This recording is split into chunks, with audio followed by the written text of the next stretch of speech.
Hello বন্ধুরা, তোমরা কেমন আছো? আশা করি ভালো আছো। আমিও ভালো আছি। তোমাদের সাথে একটু শেয়ার করবো, ছোট একটা ব্লগ নিয়ে চলে এলাম। তো প্রথমে আমার খাওয়া দাওয়া শুরু করবো, সবার আগে ভিডিওটা দিলাম। আর এখন আমরা এর কিছু ভাত নিয়েছি, সাথে দিয়েছি একটি করে ভাজা মাছ, কাঁচা মরিচ, তারপরে দিয়ে দিল গিলা কলিজার তরকারি।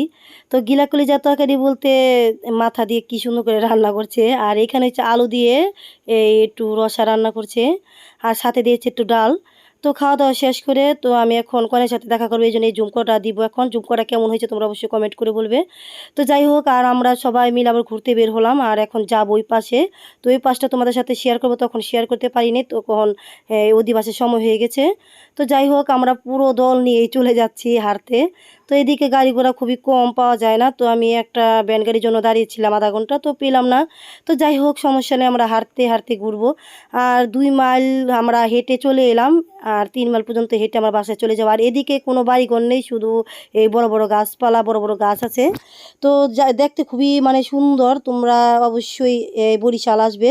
তো বরিশাল আসলে তোমরা অবশ্যই শহরের দিকে থাকবে, শহরের দিকে থাকলে এদিকে ঘুরতে আসবে, তো ভালো লাগবে। তো এদিকে থাকলে তোমাদের ভালো লাগবে না, কারণ এই পাশটা পুরো ফাঁকা। তোমরা এদিকে ঘুরতে আসবে আর অবশ্যই যাবে।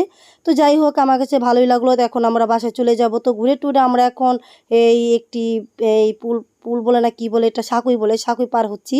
তো ভাঙ্গা টাঙ্গা অনেক কষ্ট করে পার হলাম। তো যাই হোক, আমরা একটা জঙ্গল দিয়ে এখন যাচ্ছি। আর যাওয়ার পাশে দেখি এখানে অনেক বড় একটা এই ফলের গাছ আছে। তো এটা পানি ফল বলে না কি বলে, তোমরা অবশ্যই কমেন্ট করে বলো।